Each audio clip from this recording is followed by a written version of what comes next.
নমস্কাৰ নতুন এটা ভিডিঅ'লৈ আপোনালোক সকলোকে পুনৰবাৰ স্বাগতম জনাইছোঁ। তো ফ্ৰেণ্ডছ, আজি আকৌ আপোনালোকৰ মাজলৈ এটা জব আপডেট লৈ আহিছোঁ। SSCৰ ফালৰ পৰা পুনৰ নতুনকৈ ভেকেঞ্চি মুকলি কৰা হৈছে। SSCৰ যিটো CHSL আছে, যিটো হাই ছেকেণ্ডাৰী লেভেলৰ এক্সামিনেশ্যন হয়, ফাইনেলি হাই ছেকেণ্ডাৰী লেভেলৰ কাৰণে নতুনকৈ ভেকেঞ্চি মুকলি কৰি দিছে তেওঁলোকে। তো যোৱাকালি তেওঁলোকৰ নটিফিকেশ্যন প্ৰকাশ কৰিছিলে। তো আপোনালোকৰ এইবাৰ CHSLত কম্বাইন হাই ছেকেণ্ডাৰী লেভেলৰ কাৰণে এইবাৰ কিমান টোটেল ভেকেঞ্চি মুকলি কৰা হৈছে। তো আপোনালোকে যদি সিম্পল হাই ছেকেণ্ডাৰী পাছ কৰিছে তো আপোনালোকে ভেকেঞ্চিখিনিত আৰামছে এপ্লাই কৰিব পাৰিব। গতিকে হাই ছেকেণ্ডাৰী লেভেলৰ যিটো ভেকেঞ্চি মুকলি কৰিছে এইবাৰ প্ৰায় আপোনালোকৰ 3000তকৈ অধিক ভেকেঞ্চি মুকলি কৰিছে। তো কিমান ভেকেঞ্চি মুকলি কৰিছে আপোনালোকে টোটেল আপোনালোকে ভিডিঅ'টো শেষলৈ চালে জানিব পাৰিব। আৰু যদি আপোনালোকে সিম্পল হাই ছেকেণ্ডাৰী পাছ কৰিছে তো আপোনালোকে ভিডিঅ'টো কণ্টিনিউ কৰি শেষলৈ চাই থাকিব।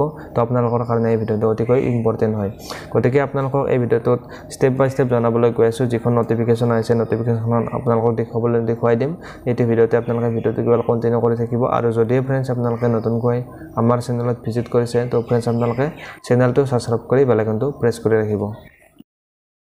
তো ফ্ৰেণ্ডছ, আপোনালোকৰ কাৰণে এটা বহুতে ভাল খবৰ, যিসকলে নেকি হাই ছেকেণ্ডাৰী পাছ কৰি থৈছে। যদি আপোনালোকে সিম্পল হাই ছেকেণ্ডাৰী পাছ কৰি থৈছে তো আপোনালোকৰ কাৰণে এটা বহুতে ভাল খবৰ, যিটো আপোনালোকৰ SSCৰ কম্বাইন হাই ছেকেণ্ডাৰী লেভেলৰ ভেকেঞ্চি হয়, ফাইনেলি আহি গৈছে।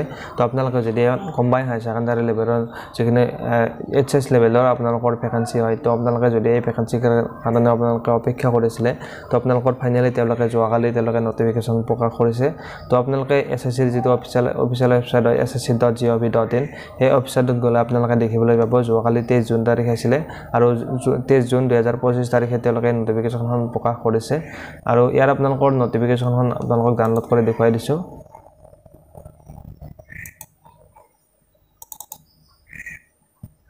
এইখনে আছে ফ্ৰেণ্ডছ আপোনালোকৰ নটিফিকেশ্যনখন আপোনালোকে দেখিবলৈ পাইছে স্ক্ৰীনত, আৰু এইখন আপোনালোকৰ স্ক্ৰীনত জুম কৰি দেখুৱাই দিছোঁ।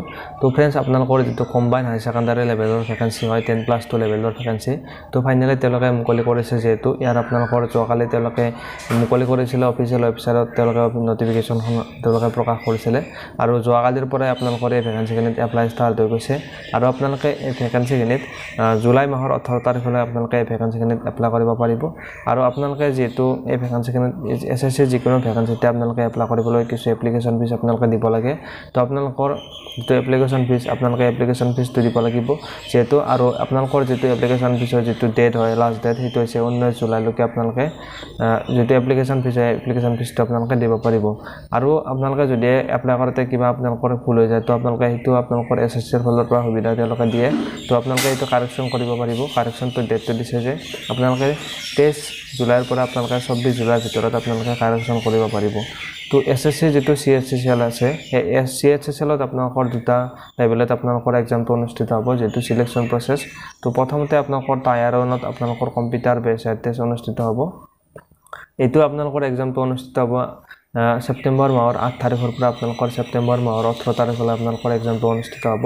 আৰু নেক্সট আপোনালোকৰ এটা আপোনালোকৰ কম্পিউটাৰ বেছ টেষ্ট অনুষ্ঠিত হ'ব, যিটোক আপোনালোকে টায়াৰ 2 বুলি ক'ব পাৰে।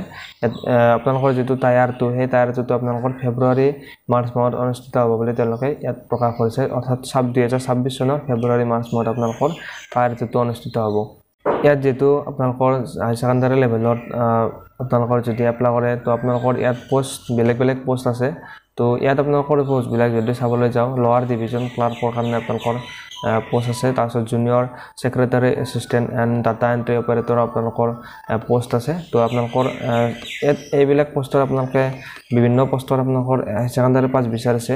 তো যদি আপোনালোকৰ চিম্পল হাই ছেকেণ্ডাৰী পাছ কৰিছে তো আপোনালোকে এপ্লাই কৰিব পাৰিব। কিন্তু দুটামান পোষ্টত আপোনালোকৰ কিছুমান বেলেগ কোৱালিফিকেশ্যন বিচাৰিছে, অৰ্থাৎ আপোনালোকৰ হাই ছেকেণ্ডাৰী পাছৰ লগতে আপোনালোকৰ কিছুমান কণ্ডিশ্যন দি দিছে। তো আপোনালোকে চিম্পল হাই ছেকেণ্ডাৰী পাছ কৰিলে আপোনালোকে এপ্লাই কৰিব পাৰিব। কিন্তু দুটামান পোষ্ট আছে তো য'ত নেকি আপোনালোকৰ কিছুমান কণ্ডিশ্যন দিয়া আছে। তো আপোনালোকৰ যদি আপোনালোকে লোৱাৰ ডিভিজন ক্লাৰ্কত আপোনালোকে চাকৰি লাভ কৰে বা জুনিয়ৰ ছেক্ৰেটাৰী এছিষ্টেণ্টত আপোনালোকে চাকৰি লাভ কৰে তো আপোনালোকক পে' লেভেল 2 আপোনালোকৰ 19,900 টকাৰ পৰা 63,200 টকা আপোনালোকে চেলাৰী লাভ কৰিব। যিটো ডাটা এণ্ট্ৰি অপাৰেটৰ আছে, চমুকৈ ইয়াক DEO বুলি কোৱা হয়, পে' লেভেল 4 আপোনালোকক চেলাৰী দিয়া হ'ব। আৰু 25,500 টকাৰ পৰা 81,100 টকা আপোনালোকে চেলাৰী লাভ কৰিব। আৰু নেক্সট আপোনালোকৰ যিটো ডাটা এন্ট্ৰি অপাৰেটৰ দুটা আছে তো তাত আপোনালোকৰ এটা লেভেল 5 স্যালাৰি দিয়া হ'ব তাত আপোনালোকৰ 29200 টকাৰ পৰা 99300 টকা আপোনালোকে স্যালাৰি লাভ কৰিব যেটো আপোনালোকৰ ডাটা এন্ট্ৰি অপাৰেটৰ গ্ৰেড 3 আছে তো আপোনালোকৰ পে লেভেল 4 স্যালাৰি দিয়া হ'ব 25500 টকাৰ পৰা 81100 টকা আপোনালোকে স্যালাৰি লাভ কৰিব ইতিমধ্যে আপোনালোকক আৰম্ভণিতে জনাইছিলো যে যেটো CHSL ৰ কাৰণে এবাৰ আপোনালোকৰ টোটাল 3000 তকৈ অধিক ভ্যাকেন্সি মুকলি কৰিছে ইয়াৰ আপোনালোকে ভ্যাকেন্সি দেখিবলৈ পাইছে 3131 টা টোটাল ভ্যাকেন্সি মুকলি কৰা আছে এটো টেন্ডাৰিভ ভ্যাকেন্সি হয় তো ভ্যাকেন্সি কিনে আপোনালোকৰ হয়তো পিছলৈকে হয়তো আপোনালোকৰ ভ্যাকেন্সি বাঢ়ি যাব পাৰে তো ইয়াৰ আপোনালোকৰ ৰিজাৰ্ভেশন লাভ কৰিব যিসকল ST SC ক্যান্ডিডেট থাকিব OBC MOBC আৰু সত EWS এক্স সাৰ্ভিসমেন ক্যান্ডিডেট থাকিব তেওঁলোকে বয়সৰ ৰিলেক্সেশন লাভ কৰিব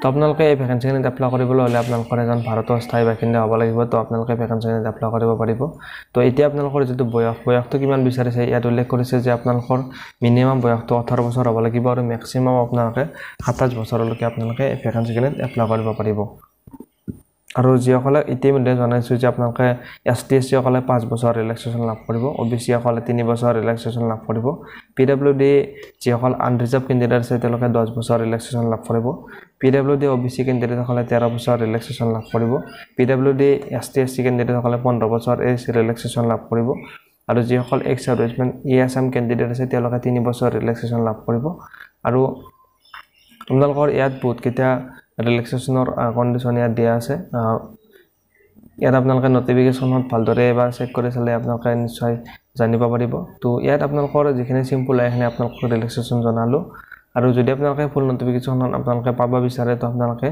লিংকটো ডেসক্ৰিপচনত দিয়া আছে আপোনালোকে তাৰ পৰা নটিফিকেশনখন ডাউনলোড কৰি নিজে চেক কৰি চাব পাৰিব গটেখিনি ইয়াত আপোনালোকৰ টোটাল 89 টা পেজ দিয়া আছে গটে যদি আপোনালোকক গটেখিনি ডিটেইলছ আপোনালোকক জনাবলৈ যাও তো আপোনালোকৰ ভিডিওটো মোটামুটি 1 ঘণ্টা মানৰ ভিডিও হৈ যাব ইয়াত তো গটেকি আপোনালোকক যিখিনি ইম্পৰ্টেন্ট আপোনালোকে জানিব লাগে তো আপোনালোকে সেইখিনি জনাইছো ভিডিওটো আপোনালোকে কন্টিনিউ কৰি চাই থাকিব যেটো আপোনালোকক আৰম্ভণিতে জনাইছিল যে আপোনালোকে এপ্লিকেশন ফিজ দিব লাগিব তো আপোনালোকে 100 টকা আপোনালোকে এপ্লিকেশন ফিজ দিব লাগিব যিসকল ওমেন ক্যান্ডিডেট আছে ST SC ক্যান্ডিডেট আছে তেওঁলোকে বা PWD আৰু এক্স সাৰ্ভিসমেন ক্যান্ডিডেট আছে তেওঁলোকে কোনো ধৰণৰ এপ্লিকেশন ফিজ দিব নালাগে তেওঁলোকৰ কাৰণে এপ্লিকেশন ফিজটো ফ্ৰী হয় আৰু যে আপোনালোকে নিজে এপ্লাই কৰে তো আপোনালোকে যেটো এপ্লিকেশন ফিজ হেতু আপোনালোকে UPI নেট বেংকিং বা আপোনালোকে Visa credit card master card RuPay debit card দ্বাৰা আপোনালোকে এপ্লিকেশন ফিজটো আপোনালোকে দিব পাৰিব তো আপোনালোকৰ application fees date last date হৈছে 19 তাৰিখ 7/2025 হলে আপোনালোকে এপ্লিকেশন ফিজটো দিব পাৰিব তো উইন্ডোজ কাৰেকশনটো আপোনালোকক জনাইছো ইতিমধ্যে তো আপোনালোকক জানিব লাগে